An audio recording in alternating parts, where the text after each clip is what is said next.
Hello, good evening, good morning. We have a live Q&A session. No announcements.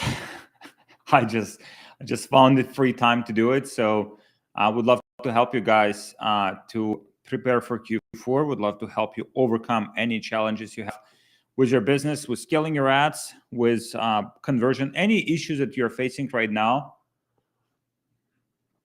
Would love to help you out and just help you scale faster this Q4, prepare for Q4. We just placed a big fucking order of inventory because we placed a big order of inventory for this Q4, and then we sold out pretty much everything we've had. So we had to place another order before the Q4, and inventory planning is one of those like very, very important things, especially as you scale your business. So if you already have a brand, if you already have a stock, it's one of the most important things to dial in. Cash flow, making sure that you have enough capital to just properly scale during Q4 as well, and just dialing in all of the systems before Q4 actually happens. Q4 will be messy, will be like many different things breaking, but if you have all of these things prepared now, not like last moment when it actually fucking happens, that's when you put yourself in the best position possible. So drop one in the chat if you can hear me okay. Hey. Izahi, how is everything? All is good. All is good. We are live. So already see some questions popping up here. Awesome. Yeah, guys, just let me know in the chat if you can hear me okay. Just drop one in the chat if you can hear me okay. And we will get started. Just want to make sure. Hey, NGHYR. Oh, you guys have so complicated names. Maybe you should find something easier, but good stuff. Thank you for joining. Yeah, we'll be just covering any questions you have when it comes to ads, scaling, product research, finding products, recovering if your performance is shit right now with ads. Would love to help you. Would love to share some feedback, share what's working for us in our business. We are scaling up nicely. Fuck, I have this fly here.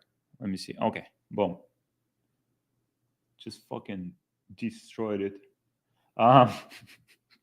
So yeah, please drop any questions in the chat about your Facebook ads, product research, conversion rate optimization, funnels, upsells.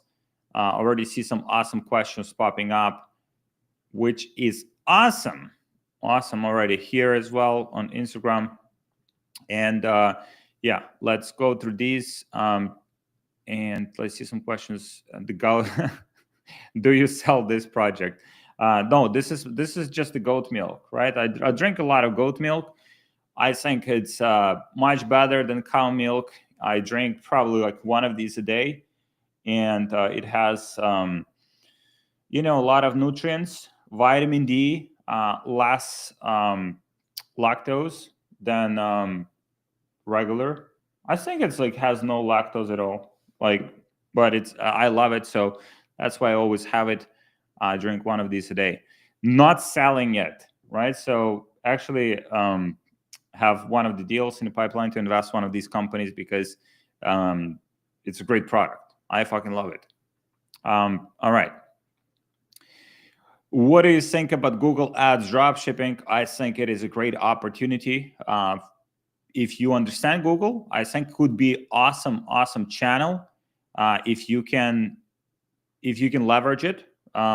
If you like learn, just focus on Google itself, specifically in European markets. I know people like in European markets, they absolutely crush with Google Ads because it's less competitive. If you want to do it in US market, you would have to be like a better marketer. But let's say, Swedish market, Dutch market, German market, you can absolutely crush with Google Ads. So I love it. People do very well with clothing. I don't like clothing. I don't like apparel, but clothing can do extremely well on Google.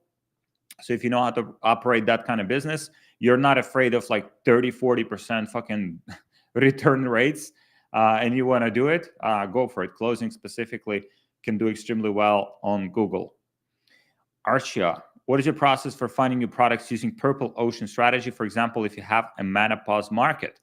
Ooh, I love this question. I might even, let me see if I can do it maybe kind of like on screen, and share with you guys kind of like the whole, my whole process.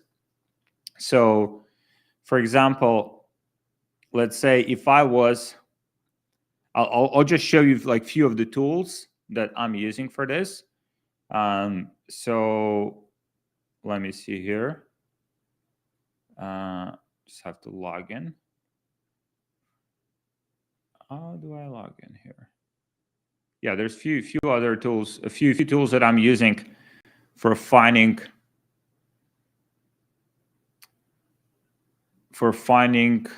products in these saturated markets. Okay, I'll just go with Amazon. Right, so Amazon. And I mean, this would be massive, right? This would be massive. Like if you kind of just have the right mindset when it comes to product research, then you can absolutely crush. So, all right, so I'm sharing my screen. And I want to be showing you here. Okay. Guys, let me know if you can see my screen. All right, so number one here, if I want to sell products, let's say menopause market, and I wanted to sell products there, the first thing that I want to do is, I know that menopause market is proven, it's huge. There's so many people in that market that have great buying power. So the biggest thing would be to choose the product or a category that has, potentially like less competition, or at least products with higher margins. So number one thing that I would do here is I would just search for menopause. You can use a library, or you can use Get Hooked for this. And here you pretty much just kind of like go through the products initially and just write down the ideas, right? So let's say menopause, boom. What do we have here? We have some menopause supplements. So that's idea number one. Cool, hide it. Next one. All right, so what is this one here? I think it's the same. It's the same website, just driving traffic from a different page. So that's like another idea. Next one here. What is this? Alternative to Ozempic. So another supplement. I put it on the list as well. Menopause blueprint. What is that? Boom. $17. And it's not even a physical product. Now, this is an interesting idea. Now, they don't have any active ads anymore. So I'm just skipping that one. Menopause Care and Relief. That's the same brand. So it seems like one brand has a bunch of these like different pages. New Menopause Vitality. So this one has 93. So that's again the same brand. Let me just hide it from the search. And as I'm scrolling through this, I have, let me see, for some reason, no more ads are populated. Maybe I have like too many filters here. All right, so as I'm scrolling through this, I basically populate all of these ideas. Then I cross-reference that with Amazon. Amazon is, especially if you're using tools like Helium 10, it gives you all of the like product ideas and how much volume all of these products are doing. So for example, you have here the supplements. It seems like supplements are the most successful in this particular category. Supplements are generally more competitive and harder to sell. So probably, let's say if I was just starting out, I wouldn't go into supplements because it just like a lot of unnecessary competition. But I would go, let's say here, and then I would explore, like you can see, women's health, menopause. I would explore this whole category, right? So I have the whole category, and it's like supplement. Okay, what is that? Another supplement. So pretty much majority of these are supplements. And again, supplements are great if you know how to market, but if you're just starting out, I wouldn't go into the supplements market. I would probably start with something like a gadget potentially to get the initial momentum. And so let me do some search here. I'll just use ad library for this search. So menopause, it's constantly being updated. So here, if I search for menopause on ad library, now I have lots of different ideas. What is that? Health Insider News. And this one is driving traffic to probably some app. So again, idea, I just write it down, right? So as I go through each one of these, I'm pretty much like writing everything down. Another supplement. So bunch of different supplements for menopause specifically, but I think there is like big opportunity to sell gadgets specifically for this specifically for this niche. Let me see if I can find any of these. So another supplement, and like supplements you can source and you can sell them. So you can see here there's like, let's say if you're selling products in a French market, this sold in a French market. In French market, you probably can like destroy with supplements because it's less competitive. Like just like in the United States, it is very competitive.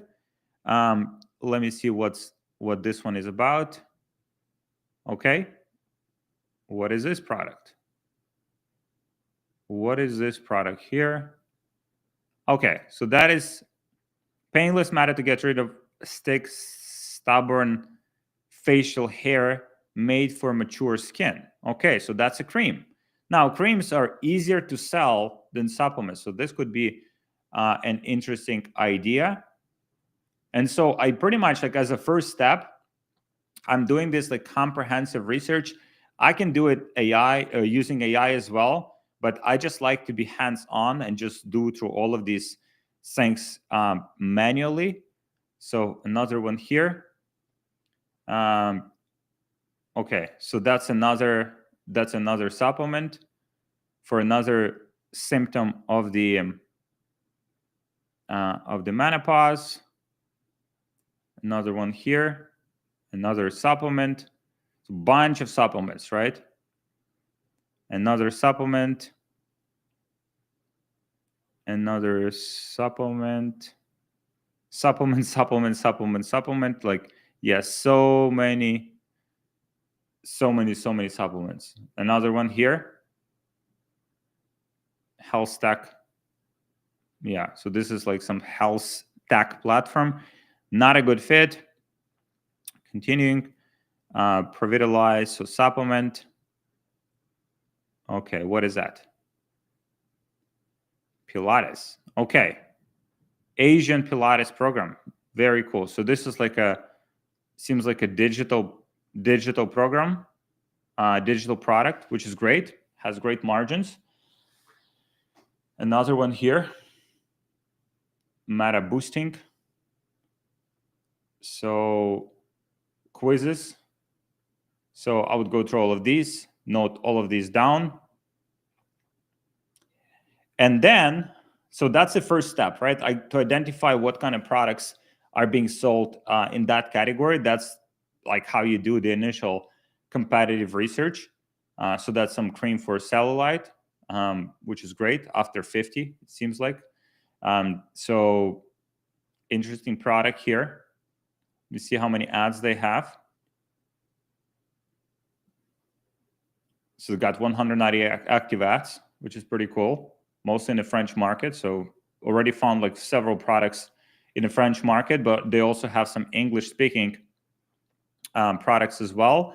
I can also search through the like color data. It has pretty good like products here as well. So pretty much consolidate a bunch of different products in that specific category. But then the next step is to find the competitive edges, to find the competitive advantages. I would just remove this from here, and I would search for the health niche, because in health niche you can find a lot of different gadgets specifically, right? So for example, if I find the fastest proven way to remove under eye bags without Botox or surgery, like you have, what is this? Some gadget product for under age, not underage, under eyes, right? So you have here aging, rejuvenated. Okay, cool. Now this is great. This is actually phenomenal, because now if I pair this with menopause market, if I see that this product has been validated, let me see in terms of the search. Okay, so they're doing decent search volume. Then I can pair it, for example, and create under eye red light therapy for menopause specifically, right? I can pair these two markets. That's why I'm doing the research on the gadgets, and I'm doing research in menopause niche specifically, so that I can pair two of these and kind of like create this unique angle for that market with a product that has good margins. Because if I'm looking at this product under eye red light therapy, this product costs probably like $10-15 to source, and I could be selling this product for like $79, so tremendous margins there. And then I can pair it with a specific market and make it customized specifically for menopause, which will increase my chances of success. Let me know if that makes sense. It's kind of like doing the research on the niche that you want to get in, and then doing the research in another niche, and then finding the congruency and finding that unique angle that pairs both. So that's how you find the unique angles for the market that you can scale very fast with. Let me know if that makes sense. All right. I'm running campaign for 3 weeks. At the week 3, it's getting low performer. Okay, so yeah, I need more context on this. Mahbub, please. Yeah, I need more context, more information, like about what exactly is the problem there.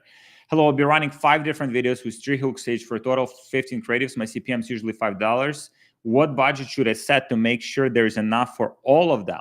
Okay, so if, let's say, 5 videos, 3 hooks each, I would just put like not more than like 3 to 5 creatives per ad set, which means you would have what, like 3 different ad sets. And in that case, you can do 6. So let's say 3 hooks, 3 ad sets. So different video, 3 hooks, another different video, 3 hooks, then another ad set, 3 video, like 1 video with 3 hooks, another video with 3 hooks. So the total of like 3 ad sets. In order to get sufficient amount of data, I don't know what your target CPA is. If it's, let's say, $20, then you have to calculate it for at least, ideally like 3 to 5 times your CPA. So that would be $1,600 per ad set, so that each one of these creatives gets enough of impressions and you can quickly identify the winner. So that would be $6,200 multiplied by 3, between $180 and $300. If you want to gather the data fast, some people don't have a lot of budget, so they start slower. It was like $10-20 per ad set, but in that case, it just would take you longer to accumulate the data and see what's working, what video is working, what hook is working, so you can double down on the creatives that actually working. What is the best strategy for writing copy for your product pages? Is there a certain framework for this? Yeah, the best framework is to use AI and to do the research on your avatar, which all of that you can do with ChatGPT. My partner, Mark builds brands on YouTube. He has great frameworks, great tutorials, like using AI. He even gives you like all of the prompts. So just check out his videos. So basically you would have to feed the information to AI first about your product, about the offer, about the target market, about their beliefs, and kind of like where people are in terms of their beliefs and what beliefs you have to change in order to sell them the product. Then you feed all of that to AI, and then based on that, you create the copy using Claude, because Claude is better than ChatGPT. And basically, it gives you like very, very good copy that you could leverage. Alternatively, what you can do is you can use Get Hooked. There is this functionality that pretty much like you can write the script, you can choose the original ad. Let's say you just browse here, you save like one of these ads that you like, that you want to replicate, then you choose this ad here in AI scripts, and you just provide basic information about your product, and then it extracts the original script from the video that you give to it, and then it writes your script here for the ads. So this is more for the ads. This is not for the product page. For the product page, yeah, you just use AI, Claude. You just have to feed AI with the necessary information in order to get great outputs. Is there any signal metric that I can measure for, is my old campaign dead or not? I mean, if it's not profitable for 3 weeks, I think you had a question previously, like, if it's not profitable, it's that. Like, and if you haven't made any adjustments to it and you expect it to change by accident, it won't happen, right? So you have to make adjustments either to your ads or to your funnel, or potentially change the product. There's only 3 like options for you to do. But if you just like expecting and waiting for it to change and be profitable, it won't happen by accident. Abhishek, last time Q&A I got confused. Is Indian market easy? What is possibility of achieving 30K in Indian market 1 year? 30K day consistently, no problem. In Indian market, no problem whatsoever, right? As long as you have the good infrastructure for fulfilling orders, like Indian market is huge in terms of e-commerce. I showed it like last time. It's massive. It's absolutely fucking massive. It's one of the fastest, biggest growing markets. You can see it's $147 billion in 2024. And in 2009, it was $3 billion. So it went from $3 billion to $147 billion. And it's growing 18% year over year. Indian market is huge. Don't overthink it. Like, don't come to these calls and ask the same question every week. Please, just like, there is opportunity, there's big market. Talk to people who sell successful in that market and just get cracking. Like, fucking it. Like, don't overcomplicate it. Easy, heli, easy, izahi. Hey, Alex, contact, would it be effective to split test the same ads across different ad accounts, with only variable being the ad account itself? How might that impact performance? That is a phenomenal fucking question. So test it out for sure, 100%. Sometimes CPMs on different ad accounts could be different. Sometimes the performance could be different because different accounts have different reputation with Facebook. So some accounts, just naturally will give you better quality traffic. Not just CPMs, not just click-through rates, but just better quality traffic because Facebook trusts them more.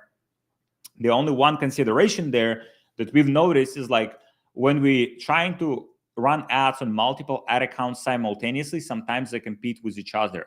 So for example, if you test it on both ad accounts, the same creatives, and you see one of them performing better, just move all of the ad spend to that ad account, to one ad account, because if you're running few of them simultaneously, especially with the same creatives, they'll be overlapping with each other or artificially increase your costs, and it's just not as productive. So test different ad accounts, see which one performs the best, move all of the ad spend there, and scale up.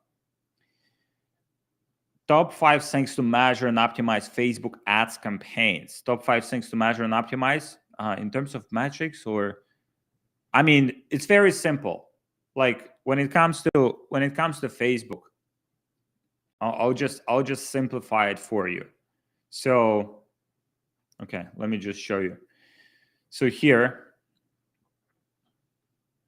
when it comes to Facebook, 5 things. Very simple.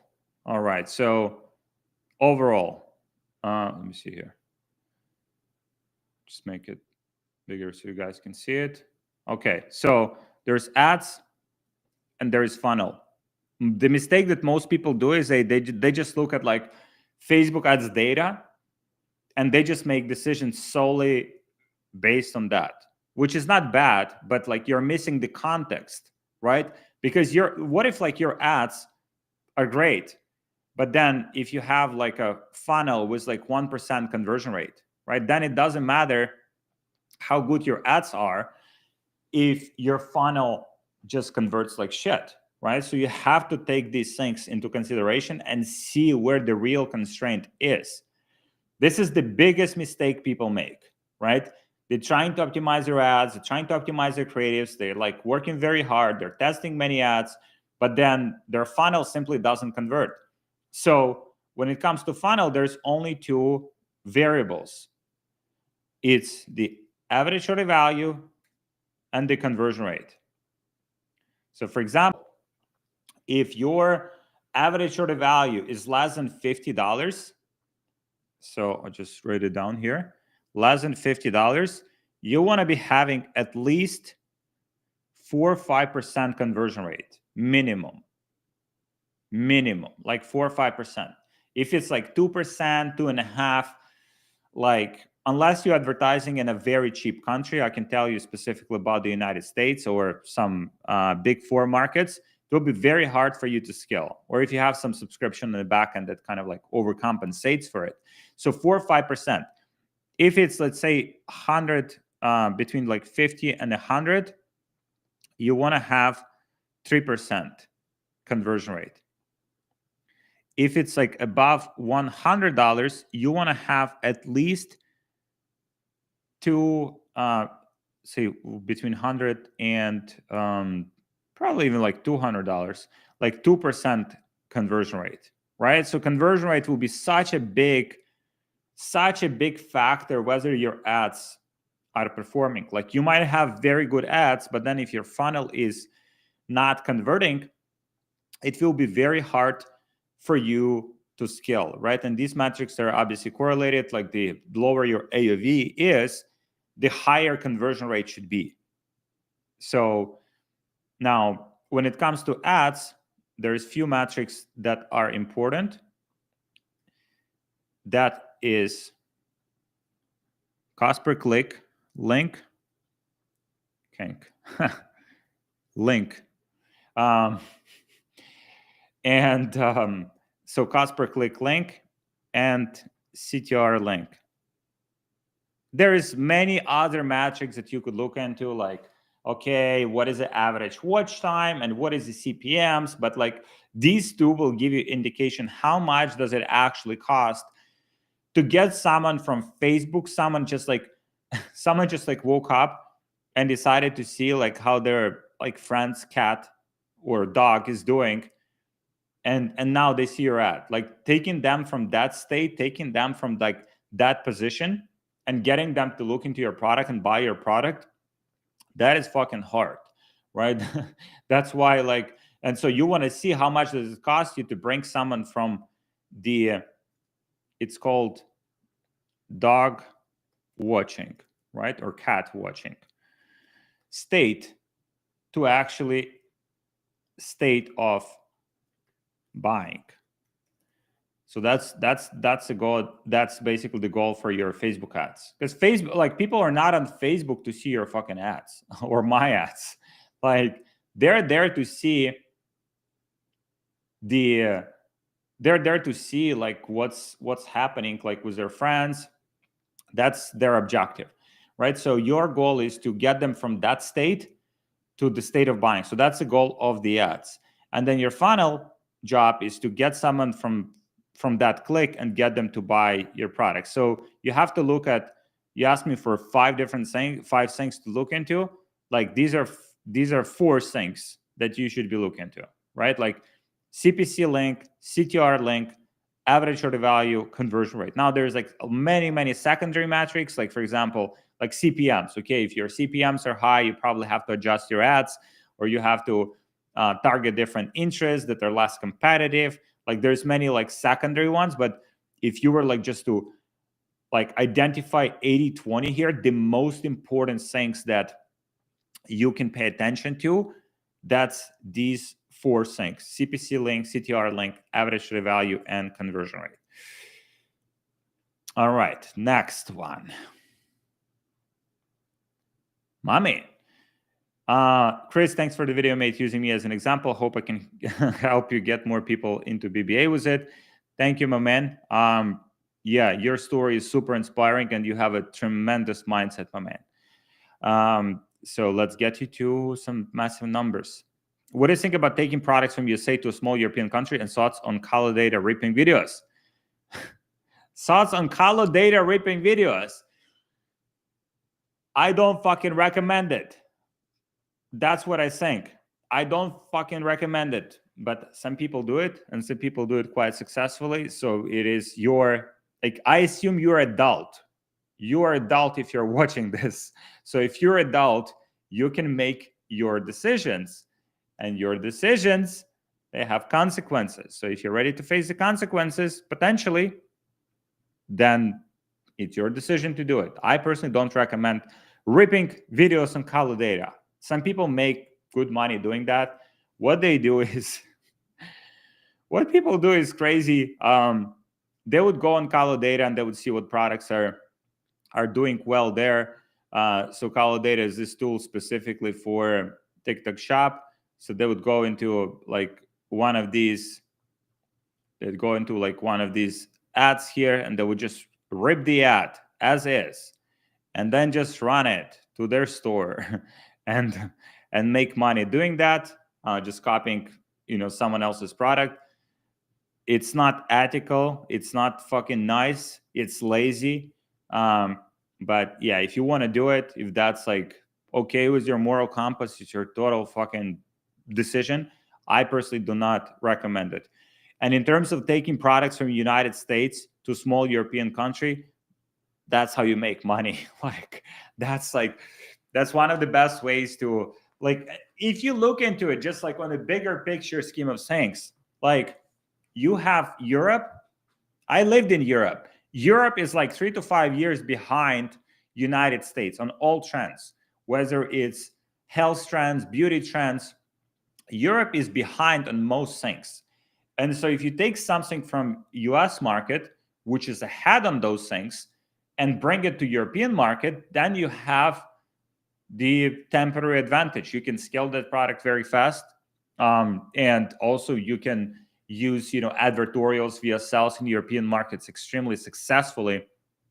And that's one of the things that you can do with great success. I've seen so many people getting to millions of dollars a month in sales, just copying what's working in US market and then replicating that in European market. And many of our clients are in Europe, doing like millions of dollars a month. By the way, we have this event coming up in October 16 to 18 in Miami with high-level e-commerce entrepreneurs, like 7, 8, 9-figure entrepreneurs coming together, many of them from Europe. If you want to join us, just hit me up on Instagram. To be an awesome event, elite mastermind event, probably the best event in e-commerce. The quality of speakers, the quality of attendees is just phenomenal. 16 to 18 of October in Miami. If you want to get a ticket, I think we sold like already like half of them just like one weekend. So if you want to join us, just hit me up here as a gift. If you come to Miami, I'll give you a pack of goat milk and I give you Zins. So even that by itself is worth coming. Besides all of the business stuff that you'll learn. So, hey, have you ever messed up with affiliate or pay per call? No, I mean, not yet. I feel it, yes. I feel it, yes. I feel it, yes. Pay per call, no. Like there's just like many moving parts that I don't like about pay per call, because you don't control the call itself, right? So you might send calls, to some call center, and they're not fucking responding to these calls on time, or they're just like not well trained, and so you lose the opportunity. But overall, affiliate is great. I love affiliates. Affiliates are my favorite people. Like affiliates and e-commerce entrepreneurs, they're like the most savage marketers. Affiliates are probably even better because They just have to fight so hard to get that sale. They just have to hyper optimize everything to be profitable. So I love affiliates. I think they're the best marketers on the planet. Abhishek, does ESS help people scale in Indian market, or it's only for United States?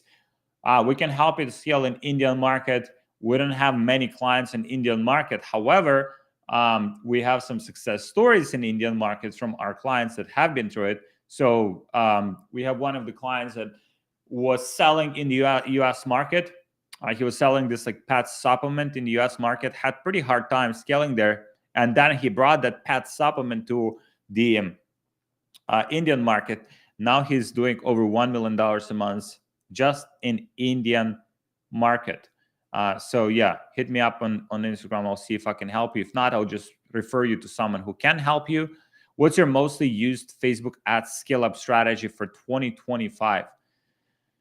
I mean, there's so many of them. Usually just like increasing the budgets, cost caps, bid caps, cost caps, bid caps, and then surfing budgets. I have the video actually on my YouTube channel. Check it out. How to scale Facebook ads, like literally very tactical, breaking down everything step by step. I need to probably reshoot it. Like there's maybe like one or two things that have changed, but overall that is just gives you like tremendous idea on what you have to do in order to scale your ads. Okay. I'm trying to start drop shipping with you. How much money should I get started to be able to room with like the best investment, not minimum? Also high ticket drop shipping versus low ticket. Best niche, house, beauty, pets, jewelry. Jewelry is great for Q4. High ticket versus drop shipping versus low ticket. I personally love lower ticket, like $50 to $100. How much money you need? You need, like, realistically, not to be like stressed out, like $5,000-$10,000. Like if you want to have if you have like $10,000-$20,000, that will be even better. So you have more room, you have more money to spend on ads. That will give you a great starting point. Jacob, oh my man, you're here. What are the most important aspects when it comes to creating winning meta ads? Research on the avatar, on the person that you're going after, and then the competitive research. So you see what angles are working in the markets right now, and then based on that, you do also the research on your audience. Who you're selling to? Are these older people or younger people? What are their pain points? How they're talking about their pain points? What are the most like appropriate hooks, most like kind of like viral hooks that can get their attention? And so based on those, you make the creatives, and that's literally like 80% of success in my experience. How much would you personally need as a base minimum amount of money to start running e-com affiliate offers? Of course, paid ads. Some people say $3K. I think $3K is a good starting point. Yeah, $3,000 to $5,000. It's kind of like the minimum that I would recommend. What is the best funnel for selling supplements? That is a great question. So best funnels, in my experience, either a quiz funnel or the advertorial funnel, right? So if we go here, for instance, supplements, so it falls in category health and wellness. So you look at some of these ads here. I mean, some of these people are kind of like, they're kind of like average. They're kind of like mediocre, like marketers. But let's do this one. So quiz. So this is one option. Like you can see kind of like customizing different answers, and then based on those, giving you recommendations for the product. So that's one option, which is great. Oh, by the way, someone asked about Indian market. Look at this Indian wellness shop, India. Boom, 400 active ads. Let me see here. 400, yeah, you can see launching like 200, 300 ads per month. A bit less than that, like about 200 on average. And so, yeah, Indian market. If I spoke Indian, I would be selling in Indian market all day. Like, it's a lot less competition. Like, CPMs are probably like $3, $5 in Indian market. And this is access denied. All right, let me see here. So yeah, if I filter out by the niche, health and beauty, health and wellness, I'm looking at all of these brands. So you can see a lot of people are just sending traffic to like standard product pages. But yeah, you need a quiz. So this is the quiz, which is a great way to convert customers, because it has all of these like micro commitments, right? Let's say you go through all of these steps and you're like, okay, I've been through all of these steps. I customize my product, or I customize my answers, whatever. So now I'm more committed to actually buy the product because I think it's just personalized for me specifically, right? So you can see they're like on purpose, they're just dragging the time and making sure that you are like actually sticking on the page, right, before you see the answer. And then based on that, they're presenting you, oh, it's not working. Who's driving traffic to this funnel? Who's driving traffic to this funnel? It's not working. And so you have there the kind of like personalization element. Other than that, advertorials. Like, let me see here if I can find some good advertorials for you here. Geez, people driving traffic to these product pages. Is this like 2018 or something? Like what? Like, not enough people are running advertorials, which is great. You know, for us, like for people in our community that are running advertorials, we're getting a lot higher conversion rate. We're getting a lot higher average order value. So that's a great advantage for us. Someone is running traffic in a Norwegian. This is in Norwegian market. Boom. 96 active ads. That's interesting. I mean, so many. Ooh, wow. That's actually very interesting. Just driving traffic to these product pages. Like, what are you guys thinking? Like, let me find some good advertorials here for you. Not a lot of people are running advertorials, which is awesome. So, okay, boom. Let me see here. Okay. So this is kind of like a pre-sale page, product page, not the best. This is some kind of like retargeting. So where do they try it? Yeah, okay, boom. Advertorial. There you go. Finally someone has like advertorial pre-sale page, then it's a product page. So that's what you can use to sell, supplement products, beauty products, health products. It's one of the best funnels. So either quiz or it's the advertorial. Supplements overall are very competitive niche. So you have to be like kind of like competing for every decimal like improvement in the conversion rate and average order value. You have to hyper optimize your funnels if you want to make it work.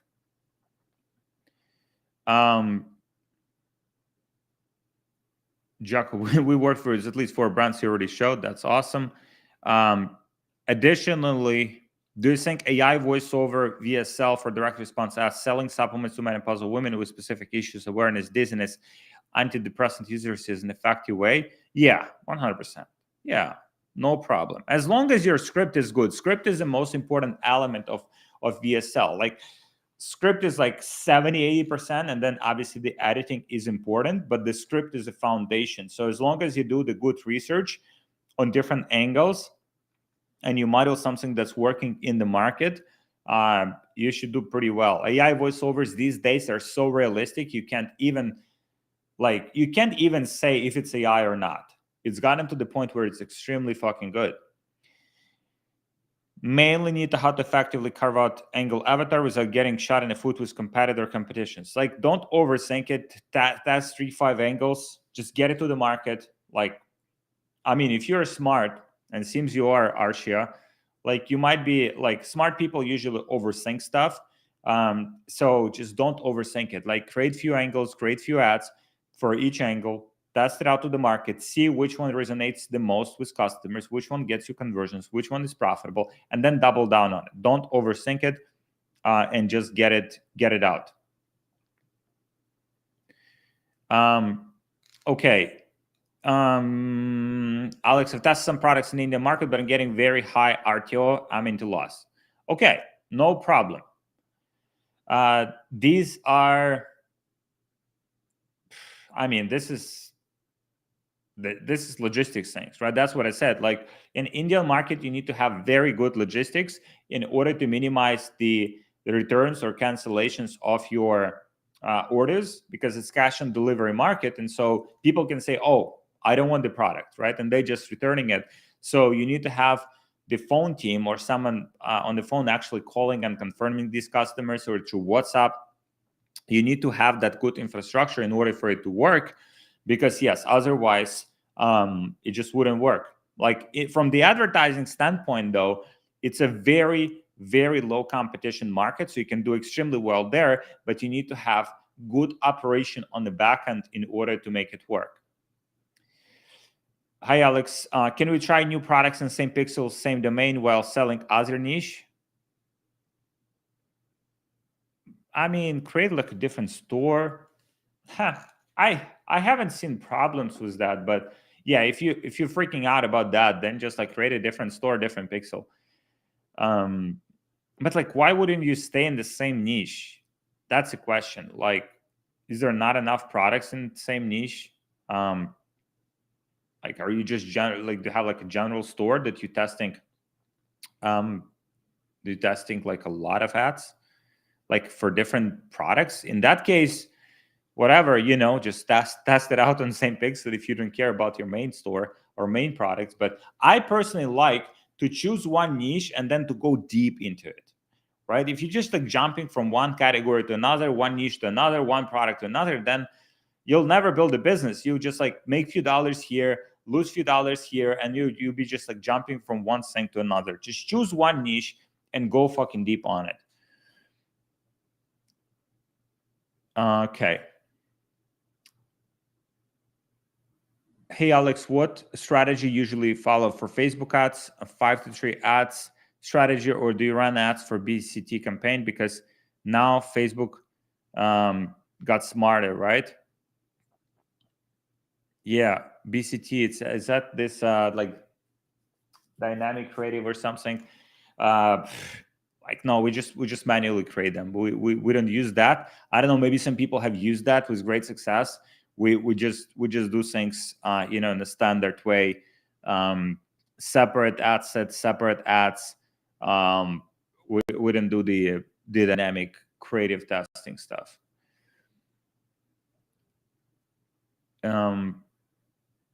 Monte Cristo, I've been messaging you, Alex. I've been messaging you for a while, trying to get the sheet for Facebook accounts. I need it for ads if you have time. Yeah, please hit me up. Hit me up on Instagram. I'm sorry, I have like hundreds of DMs like daily. So yeah, I'll send it over to you. How do you know which markets to sell to? Just do the research. Like, do the research. Like, if people are actively like selling, like, so first of all, where are you based, right? So let's say you're based in Germany or you're based in Sweden. Sell first in your local markets, because you have the advantages there compared to other people, because you speak the language and you understand the mentality. If you're based in the United States, I'd probably start with US market or Big Four.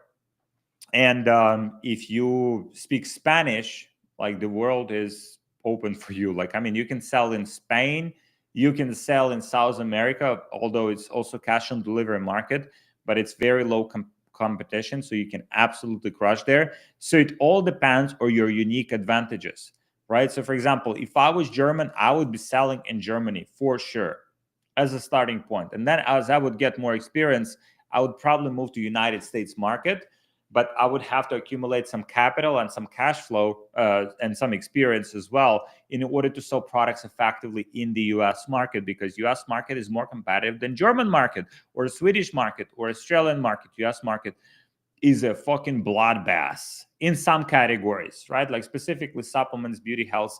It's hard to compete because you're competing with people who have been doing this for a long period of time, who are good marketers. And if you're just starting out, you're not a very good marketer. So you're competing with people that are like, it's like, let's say you're fighting you want to fight in a cage, and you're fighting like you never fought before, and you're fighting against like UFC fighters, right?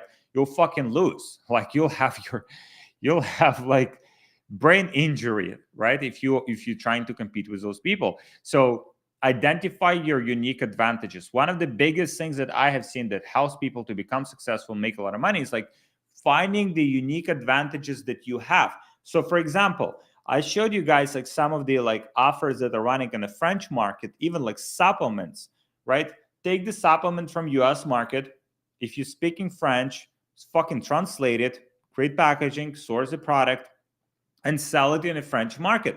It's less competition. It's like you could be the first one to sell that product, or maybe one of the few people that are selling that product. So you could do extremely well. So look at this holistically. Look at this as a bigger kind of like picture, and identify what are your unique advantages are. Maybe it's language, maybe it's marketing experience, and just focus on those markets. You'll absolutely crush. Could you walk us through your process for deciding when to cut a product and move on to a new one? That is a great fucking question. I love it. So now, here is my process. Here is my thought process. Okay, let's say if today I decided to, okay, let's say we need to launch like a menopause product. Okay, cool. All right. We need to launch a menopause product. And let's say I do my research, I go on Amazon, and let's say I want to launch like menopause supplement. Now, if I want to go in the menopause market, I know for sure that this is a great market, right? This is like just like menopause medications and treatments. You can see it's $6 million a month just on Amazon in sales volume. What does it tell me? It tells me that this is a great niche with a lot of potential. And it also tells me, oh, look at these people, Lithuanians. Lithuanians are savages. Look at them. What is that? Singapore. Huh. That's interesting. Anyways, so these are like savages selling in the US market. So now you have here good search volume, right? And you have the good sales volume. So if I want to introduce a product in that market, I know that there is enough of a market that I can sell this product in. So it's not about me, it's not about whether the product works or not. It's only about me making the marketing work for that particular product, right? So I'm not jumping like most people. Most people just jumping from product to product, from niche to niche. For me, like if I decided, okay, this niche has search volume, this niche is growing, market is growing, there's a lot of like potential, there's a lot of competition, I'm going into that market and I'm not fucking giving up until I make that product work. This approach is not for everyone, right? This approach requires more capital investment because, most people, they spend like $50 on the product, and it's like, if it's not profitable, I'll just jump to another product. And then I jump to another product. And then I jump to another product. The problem with that approach is that you constantly fucking jumping from one thing to another, and you're not focusing on the niche, right? Because if you crack the niche, if you crack the market, you can sell as many fucking products as you want to that market. So I'm going deep, right? Like I identified the niche, okay, this is like $1 billion niche. If I get or multi-billion dollar, if I get like 1%, 10% of that niche, that is like 8 or 9 figure business that I can build here. So that's my process, for product research. If I was starting out, if I didn't have a lot of capital, I probably wouldn't be as aggressive, right? Like was going into the niche, because sometimes, we spend like $5,000, $10,000, $20,000 before products, start to show promise, right? So not everyone has access to that, capital. And so what you can do instead is like you would still do the research, you would still go after niches with a lot of like scaling potential, but then let's say you launch some ads, you launch some product pages, and if it's not selling, if it's not like getting you promising results, you make adjustments. You make adjustments either on your like, so again, back to the metrics, right? This is like you identify whether the problem here or the problem is here. Either it's your ads or a funnel that is a problem, because there is a third factor here, which is the product. But as long as you've done your competitive research and you know that the product that you want to sell is actually selling, there's a market for it, there's existing competition for it, product is not a variable, right? So you only left with your ads and funnel. So if your funnel doesn't convert, fix the funnel. If your ads don't convert, or don't, like, let's say your funnel, like once people get to the website, they're buying, but like your CPC is like $5, then you have to fix your ads and make better ads. So that's pretty much the thought process. And you would spend, let's say, a few $100s on the first initial test. After the test, you evaluate, okay, is it ads or a funnel? Where do I have to fix something? Do I have to fix the ads? Do I have to fix the funnel? Do a second round, spend another few $100. And then after like 3 rounds, like if it's not getting better, if you're improving your ads and improving your funnel and it still doesn't convert, then you can move on. Let me know if that makes sense. Okay. How many products a month did you test? How many product and months did you test before you got your first substantial profit? Was that product very different from the other tests before? That's a great question. I mean, first of all, this was quite some time ago, like what, 2016, 17. So it was a bit different back then, but it took me like good 6 months to get good traction with my e-commerce business. And throughout that time, I've tested probably like 10 different products. The difference between the product that I was selling versus the other ones was just very good offer, right? It was free plus shipping watches. So the perceived value of that product was very high, and I was selling these products just for the cost of the shipping. So that model is not sustainable anymore, like free plus shipping. Back then, CPMs were lower, costs were lower. If I would do it again today, I would look into, first of all, I would look if I can sell products in less saturated markets. Like that's one of the biggest things. Like, let's say again, if I would be speaking Spanish, I would be selling in Spanish speaking markets. If I would be speaking French, I would be selling in a French market. So that's number one. And number two, I would look into products that are potentially popping off, let's say maybe on TikTok or other platforms, but not as heavy on Facebook yet. I probably wouldn't do any. I wouldn't do any supplements because supplements are usually a lot more competitive. So I would look into like beauty or health category, potentially some gadgets or pet products. Pet products do extremely well.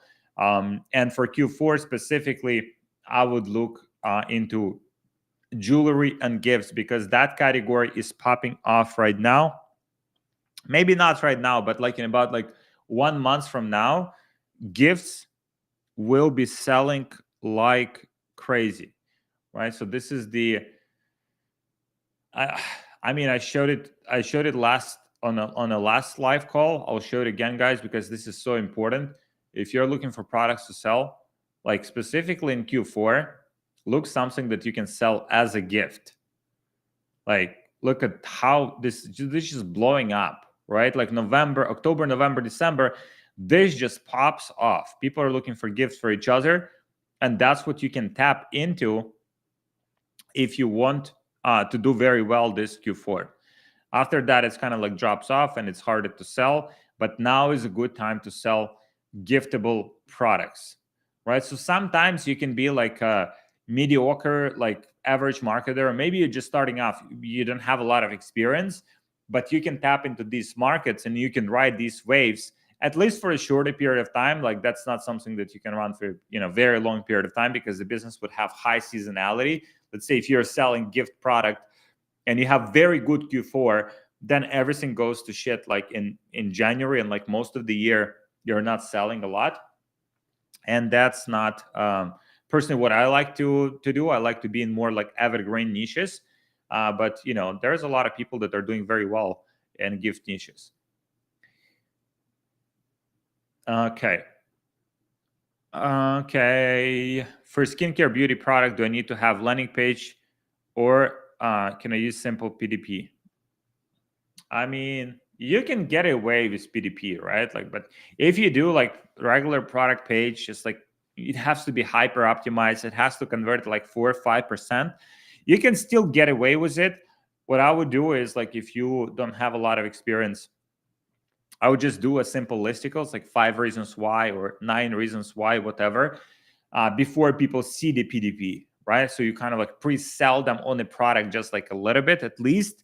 So that will help you to increase your conversion rate.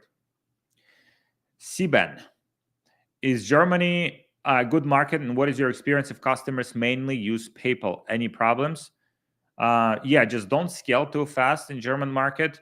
Have good customer support in German market. I know like German consumers are generally like very annoying, from what people told me that are selling most in German market. They're very skeptical. Like you can't do like very big discounts because they don't believe that that's true. Like you cannot say like, oh, it's like 60-70% off. Just say like 20% off, 30% off, but don't say like 60-70 because they're very skeptical. But overall, it's a tremendous market. It's a multi-billion-dollar market in, let me see, Germany e-commerce. Germany e-commerce. Let me see here. I like to refer to data because data doesn't lie. Okay, there you go.